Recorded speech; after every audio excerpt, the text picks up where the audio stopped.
Guys কাৰোবাৰ ঘৰত যদি বেজি দিব লগা মানুহ আছে তেনেহ'লে মোক কণ্টেক্ট কৰিলে হ'ল আৰু গাইজ বেছি পইচা নলওঁ দিয়ক মাত্ৰ 150 টকা দিলেকে হৈ যাব। Guys hello' and welcome back to my another mini blog. আৰু এতিয়া ৰাতিপুৱা গা পা ধুই কিনে ৰেডি হৈ গ'লো কলেজ যাবৰ কাৰণে। আৰু গাইজ আজি কলেজত মই বেগটো নেনাও, মানে মোৰ বেগটো আজি ধুই দিছোঁ, লেতেৰা আছে সেইকাৰণে। আজি মানে গাইজ এনেও প্ৰেক্টিকেল আছে, প্ৰেক্টিকেল থাকিব দিনে বেগটো নললেও কথা নাই। আৰু গাইজ এতিয়া ধুনীয়াকৈ ওলাই আহি কিনে প্ৰথমতে তেলটো ভৰাই লওঁ।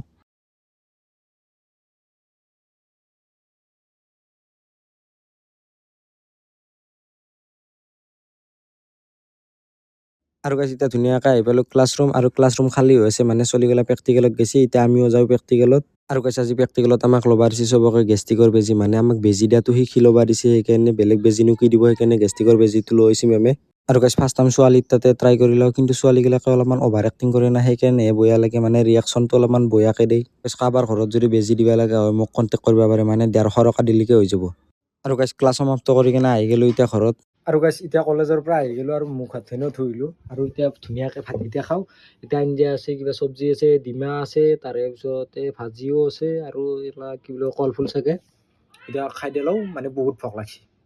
আৰু গাইজ এতিয়া ভাত পানী খাই দি কিনে অলপমান ওলাই যাব খুজিছিলোঁ, কিন্তু মাজতে আহি গ'ল ধাৰাসাৰ বৰষুণ, সেইকাৰণে এতিয়া ৰখিব লগা হ'ল। আৰু গাইজ একদম পানী তুলি পেলাইছে, মানে বানপানী আন কৰি পেলাইছে। আৰু গাইজ এতিয়া গধূলি বৰষুণ যাক কমাৰ পিছত একবাৰ চকক আহি গ'লো, মানে চকত মোৰ কেইখনমান কাগজ লেমিনেশ্যন কৰিব লগা আছে, এতিয়া চকত সেইকাৰণে আহিলোঁ। আৰু গাইজ আহি কিনে গম পালোঁ যে লাইনটো নাই, সেইকাৰণে কৰা নহ'ব। আৰু একবাৰ লাইনটো আহিছে হলিকো, কিন্তু ভল্টেজ নাই সেইকাৰণে। আৰু গাইজ এতিয়া কাগজখিনি তাতে থৈছোঁ, মানে কি সি পোৱা কৰি থৈ দিব, পোৱা যাই কিনে লৈ আহিলে হ'ল। আৰু এতিয়া গাইজ ঘৰত আহি কিনে ধুনীয়াকৈ মাদাৰে চাহ দিছে, এতিয়া চাহটো খাই দিলোঁ। আৰু গাইজ এতিয়া মোৰ এক্সামো আছে, কিন্তু মই একদিনো পঢ়া পাতি আগত লয় নাই, সেইকাৰণে আজি অলপমান পঢ়া পাতি আগত লৈছোঁ। হলি কি হ'ব, লগতে IPL চলাই থৈ দিছোঁ, কাৰণ IPLটো নাচাকে থাকিব নোৱাৰি না।